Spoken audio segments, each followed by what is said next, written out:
Matt Haig, The Comfort Book, narrated by Jackie Biederman. Have you ever had the experience of hitting rock bottom? Of feeling so depressed and anxious that you felt like you couldn't bear to be alive?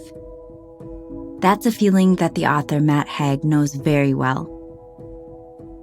When he was 24 years old and living in Ibiza for the summer, he had what he describes as a breakdown. He was flooded with an anxiety so intense, he couldn't get out of bed. From the outside, he looked normal, but inside, he was in a constant state of panic and despair. He was so desperate to escape from those feelings that he decided he had to end his life. He went to the top of some cliffs and prepared to jump. But something held him back. He thought about the pain he'd cause his family if he were gone.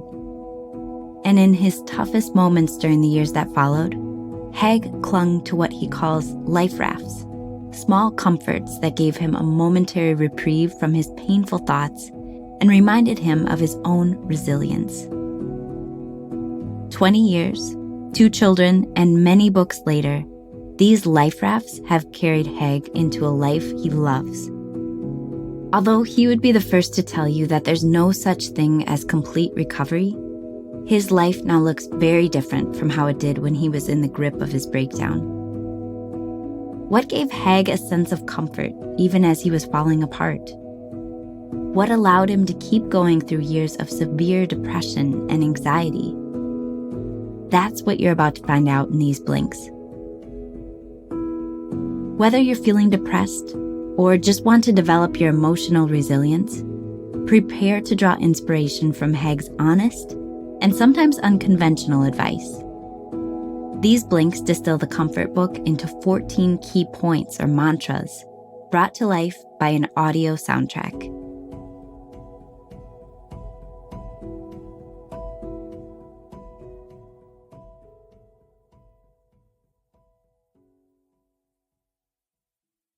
Number 1.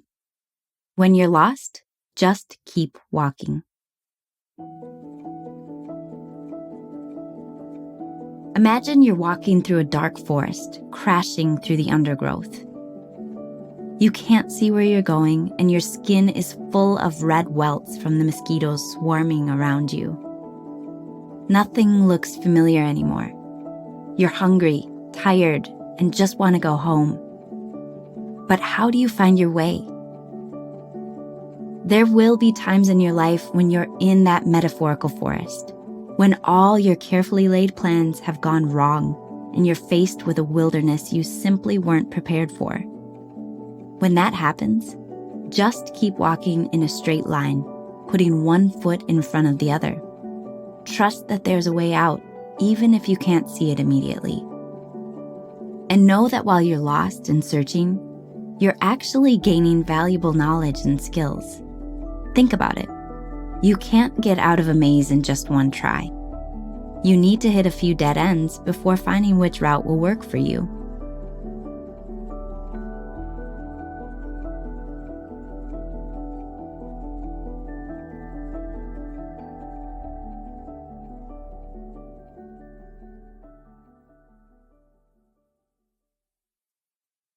Number 2.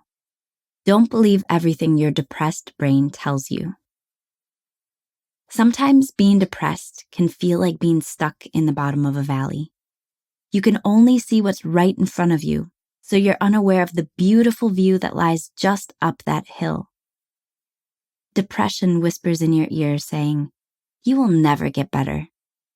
And you believe that voice in your head because in that moment, you can't imagine ever feeling joy again. But your depressed brain is telling you lies. You will feel better, even if you can't imagine it now. Think back to a time when you felt pretty crummy and it seemed like you'd feel that way forever. Maybe it was when you were a moody teenager, or perhaps it was when you were an exhausted, sleep-deprived parent of young kids. Have you had moments of joy or pleasure since that time? Moments you couldn't have imagined in the grip of your despair? How you feel today is not necessarily how you'll feel in a week or a year. And no matter how depressed you feel, know that you are not your depression. Depression is a part of your life, but it's not the totality of your life. And it's definitely not who you are. You're a lover of books, or movies, or coffee, or stargazing. You could be a parent, or a partner, or a good friend. You're funny, or quirky, or thoughtful. You are a nuanced human being. And right now, you may be in the eye of an emotional storm, but you're not the storm. You're the sky, the vastness that contains the clouds, and the rain and the hurricanes.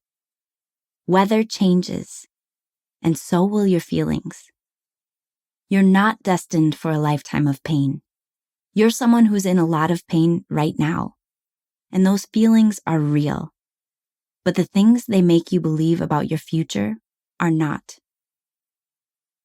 Number 3, embrace imperfection. You're allowed to be messy. You're allowed to be emotional. You're allowed to cry at stupid things and stay stony-faced at a funeral. You're allowed to love who you love. You're allowed to forget to email that person back. You're allowed to be broken. You're allowed to have a wrinkled shirt. You're allowed to eat chips all day. You're allowed to never email that person back. You're allowed to not know where you're going. You're allowed to take 1 step forward and 3 steps back. Your life has value, exactly the way you're living it, exactly the way you are. You're valuable. Number 4, borrow faith from someone else.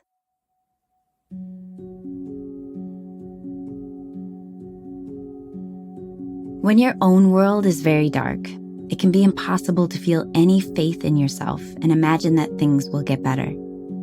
But luckily, you can borrow faith from other people by learning about their lives. Next time you're feeling stuck and hopeless, look up some stories from people who've also encountered adversity and made their way through.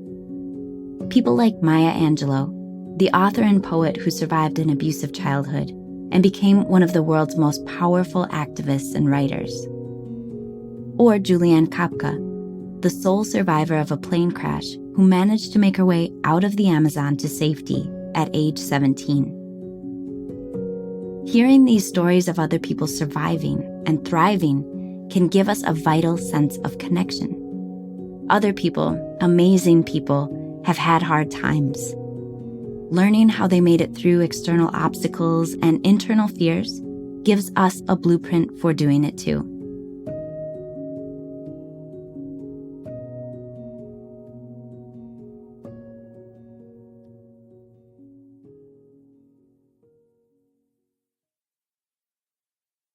Number 5, write it all down.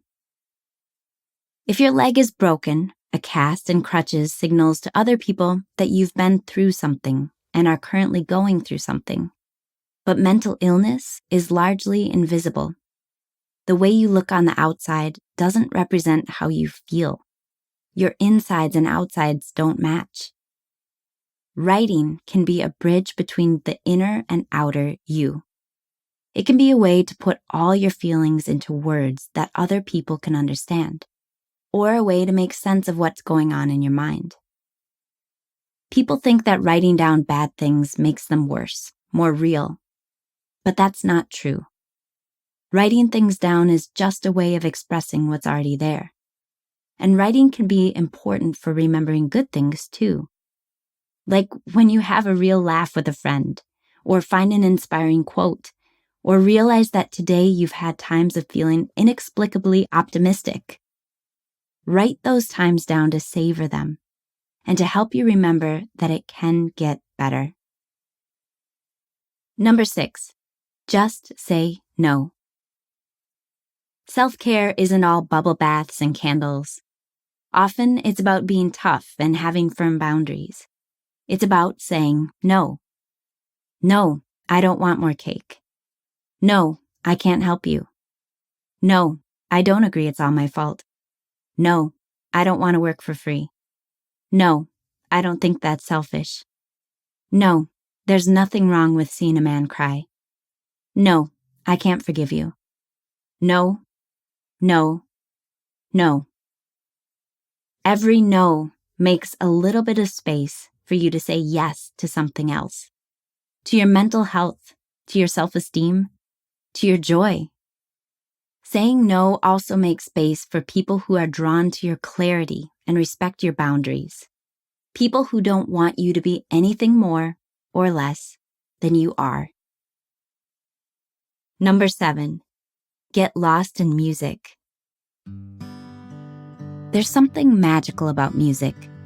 It can transport you into the past, rev you up, or change your mood entirely. Like when you're in the car and a song comes on that you can shout along to with the windows down. Or how sad music can allow you to have a good cry and mourn a breakup. Or how another song might remind you of a dear friend. So put some music on and allow yourself to get lost in the sounds.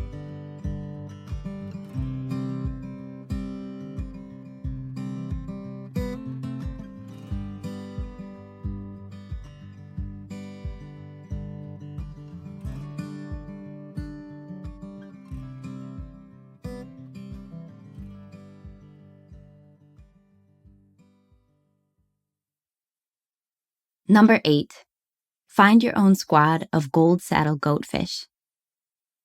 Divers who were swimming in the ocean around Hawaii noticed something strange. A fish they'd never seen before was swimming around. It looked like a small golden fish they were familiar with called the gold saddle goatfish, but it was much bigger. When they swam up to it, the big fish suddenly split into 8 little fish. It turns out that goatfish swim together in perfect formation when they're feeling attacked, so that they appear more threatening to predators. This is a beautiful example of strength in numbers. Find your own crew of goatfish, in person or online, to support you when you're feeling vulnerable. These people's company can make you feel your own power and bigness at difficult times. Number 9, stand in the rain.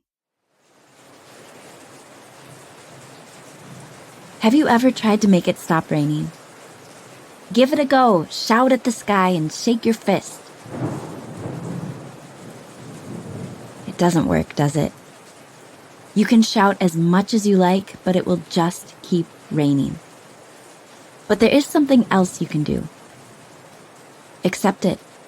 Allow yourself to just stand there in the middle of a busy street, getting wet. Feel the cold water trickling down your neck, soaking your hair.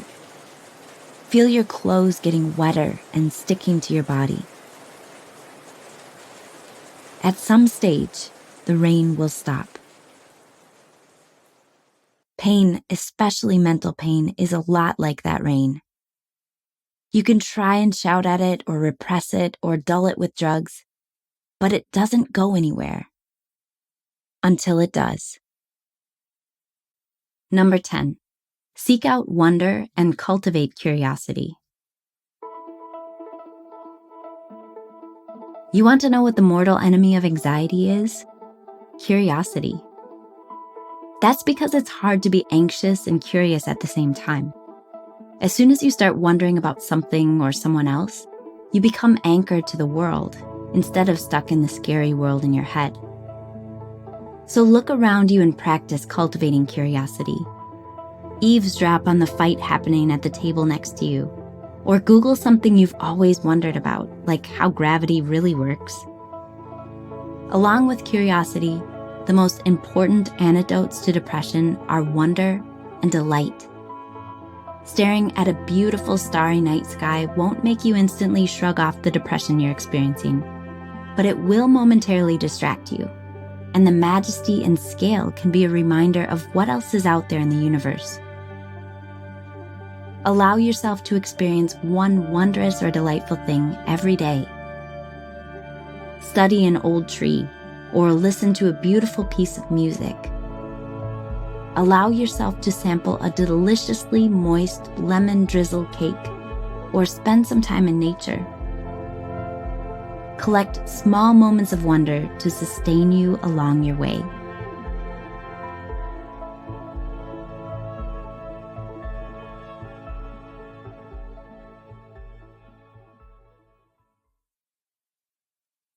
Number 11, know that you're already always enough.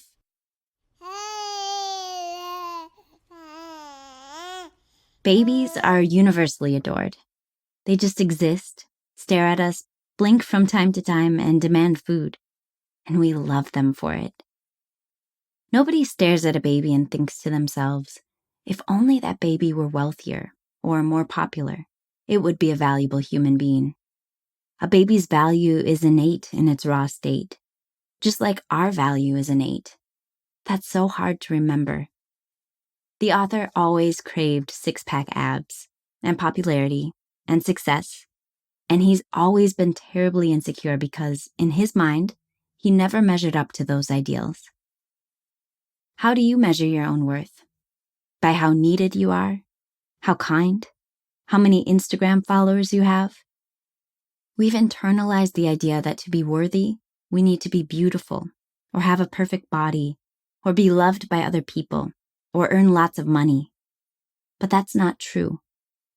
We don't need to have any of those qualities to be valuable. And even if we did have them, it wouldn't mean our lives would magically improve. Because here's the thing. The night sky doesn't look more beautiful to the person with the six-pack. And pizza tastes just as delicious to the millionaire as it does to the unemployed person. And having a laugh with a friend isn't more enjoyable because you got an achievement award. So next time you're hustling to climb the ladder to success, ask yourself where exactly you're going and why. And remember, you're already always enough. Number 12, stare down your demons. The classic horror movie Jaws is known to keep people on the edge of their seats. And yet we only see the famously terrifying shark 1 hour and 21 minutes into the movie. That's because sometimes what we don't see or what we're left to imagine is scarier than what's actually there. You probably have your own ominous Jaws soundtrack in your head, your own inner sharks, parts of yourself that scare you or feelings you'd rather ignore. The problem is, ignoring or resisting your problems and fears doesn't make them go away. In fact, it makes them worse. So take some time to acknowledge painful feelings and fears. Acknowledge that you're not doing great and you're hurting, and that's okay. Lie down on the floor and let the pain flood through your body. Let it take over and accept that it's there. All the insecurity, all the doubt, all the worry about being so worried, all the grief at the parts of your life that you feel you're missing out on. Take some time to meet your sharks. If you stare hard enough, you might realize that what you thought was a terrifying predator is actually a mechanical puppet from a 70s horror movie. You can be with it, and it won't kill you. It's not as powerful as you'd always believed. Number 13, don't be in the moment. This might seem like strange advice. We're always told to be in the moment, to appreciate every second of every day. But that can add a whole lot of unnecessary pressure to our lives. On top of everything else, we have to add being in the moment to the list. But think about it. You're always in the moment. You're alive, aren't you? Even if the moment is spent scrolling through Instagram, you're still experiencing it. When people say that we should be in the moment, they often mean we should be mindful of the moment we're in. But let's face it, being exquisitely aware of what's going on in our minds all the time can be awful. In fact, it was when the author was at his most depressed that he felt most in the moment. He was excruciatingly aware of his surroundings and of what was going on in his brain. He would have given anything to be mindless sometimes. So give yourself permission to not be in the moment. Watching TV and getting absorbed in a series like Game of Thrones is an excellent way to be mindless for a while. Chats with friends can also work, or getting sucked into an addictive detective novel. The point is, get through the moment whichever way you need to. Your survival is the most important thing, and it doesn't need to look a certain way.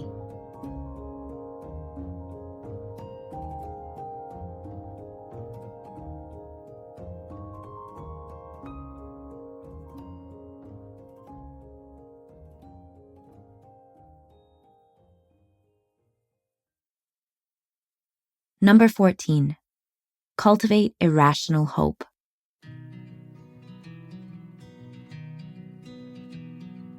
Did you know that one of the most hopeful songs was written at one of the most hopeless points in human history? Somewhere Over the Rainbow was composed by two Jewish musicians, Harold Arlen and Yip Harburg, for the movie The Wizard of Oz. The movie came out in 1939, the year Adolf Hitler unleashed a tide of anti-Semitism on the world. The fact that these musicians chose that moment to create one of the most optimistic songs ever written is probably not coincidental. There's nothing rational about hope. In the middle of a global pandemic, it can feel extremely irrational to be hopeful. And if you're struggling with anxiety or depression, hope can feel even harder to find.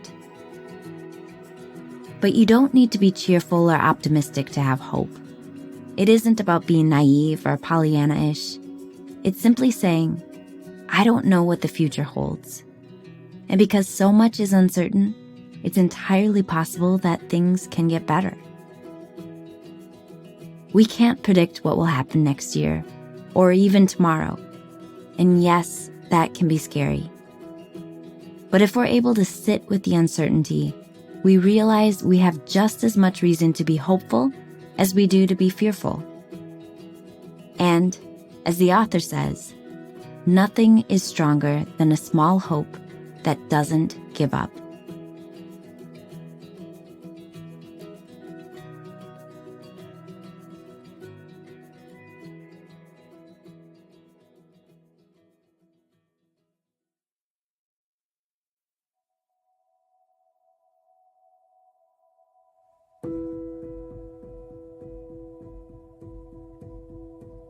You've just listened to our blinks to The Comfort Book by Matt Haig. The key message in these blinks is that comfort arises from confronting your demons and practicing strategies to deal with them. It comes from improving your self-esteem and knowing that you're intrinsically worthy. Nurturing your mental health is a lifelong journey, and it's personal.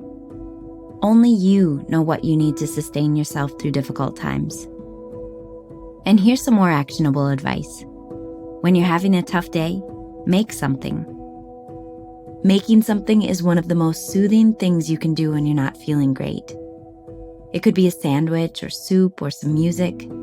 Anything that puts some power into your hands when you're feeling completely out of control.